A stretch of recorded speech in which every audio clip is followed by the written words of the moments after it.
Live from our 7 Tasmania studios, your nightly news with Rachel Williams begins now.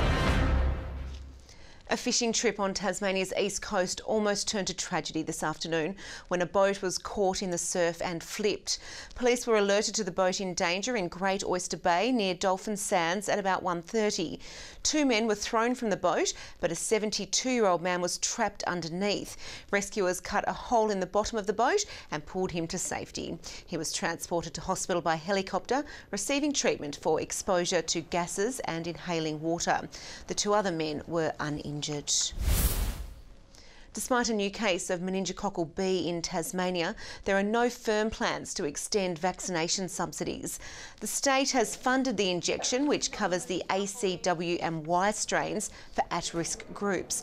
A separate vaccine covering the B strain is yet to be assessed for PBS listing. We've asked them to expedite some trials to verify that the strain or the vaccine will do what we want it to do.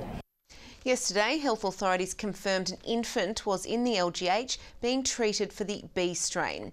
It's the first case of that type this year, while there were 4 cases last year.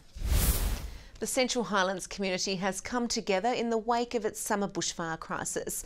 As the area continues its recovery, the full cost of damage, disruption and firefighting efforts is yet to be realised. But today was a chance to give thanks. A community spirit stronger than ever as the Central Highlands came together for a thank you event in the wake of the bushfires. It's about thanking everyone that's been involved in the previous fires. It's about the emergency services, about community groups. The Great Pine Tier blaze consumed at least 3 properties and kilometres of farm fences. Burning for weeks, it was a drain on emotions and energy and saw a huge response from firefighters. They never stopped. They just kept going and going, and they would walk in at night and they'd be so weary, and then they'd see hot food and a cold drink and they'd be so grateful, and we were so grateful. Today, state and federal authorities announcing $9.9 million worth of assistance. And it will go to support those communities, businesses, organisations including local government and government agencies that have been impacted by fires. Here in the Central Highlands, fire crews also had to protect vital electricity infrastructure and save the heritage Wattamana power station, which came under direct threat. So it was under serious threat, and through the efforts of our firefighters and those involved, we've been able to protect this very important asset. Emerging from the emergency, upgrades have been unveiled at the Wattamana Heritage Site. Authorities and local businesses urging Tasmanians to support the region. We've asked people to come back to the Highlands and they've come back. They come in and they say thank you, they buy a beer, they buy a meal, and supporting the local businesses, because that's how we're going to recover. Michael Breen, 7 Tasmania News. Some of the biggest and brightest produce you're likely to see is on display at the Launceston Horticultural Society's Autumn Show. An Atlantic giant pumpkin weighing 184 kilograms was the towering figure of the harvest, with a centrepiece floral arrangement also turning heads. Around 40 exhibitors adding a splash of colour to the show, which is on at St Albie's Hall all weekend. After pedalling across Tasmania this week, around 30 cyclists have made it to Hobart for today's final gruelling ride. Starting at Mount Wellington's base and heading up the windy paths in honour of a mother and daughter who lost their lives to cancer. A quick rest before the last challenging climb of a 7-day ride. Today is the final day of our Live for Lily tour of Tasmania, and we'll be going up the mountain today, and it's kind of our last big finish for the ride. Aaron set up the foundation in his daughter's name, who died of an extremely rare liver cancer in 2014 at the age of 8, and then tragically lost his wife Cyan to breast cancer just 18 months later. Trying to hold it all together and support Lily and everyone, all our family. We've got 2 boys as well, and just trying to manage that was extremely difficult. Sporting Lily's favourite colours, the Foundation's 4th annual cycling tour has covered 1,000 kilometres through Tasmania to raise valuable funds for cancer research. We're really proud of the efforts from everyone, all the board, the committees and all the riders and family and friends that have banded together to make it all possible. And Aaron's friend of 25 years continues to stick by his side.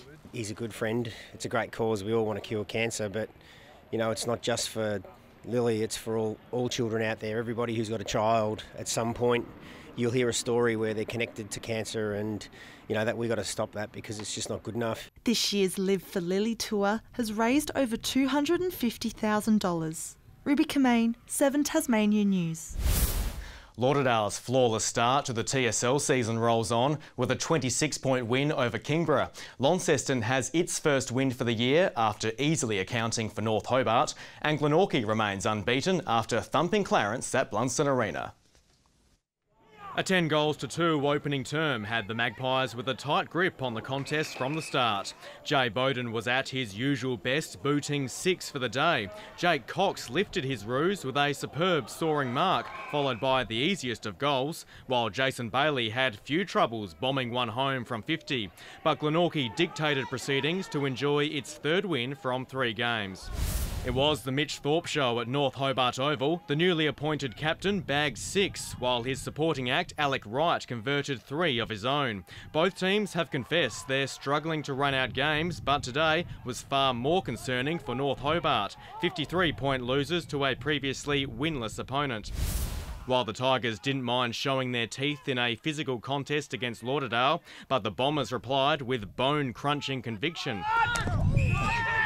Jacob Gilby had a super game, booting 3 goals in a low-scoring affair. His Bombers doing it easy in the end, running out 26-point victors.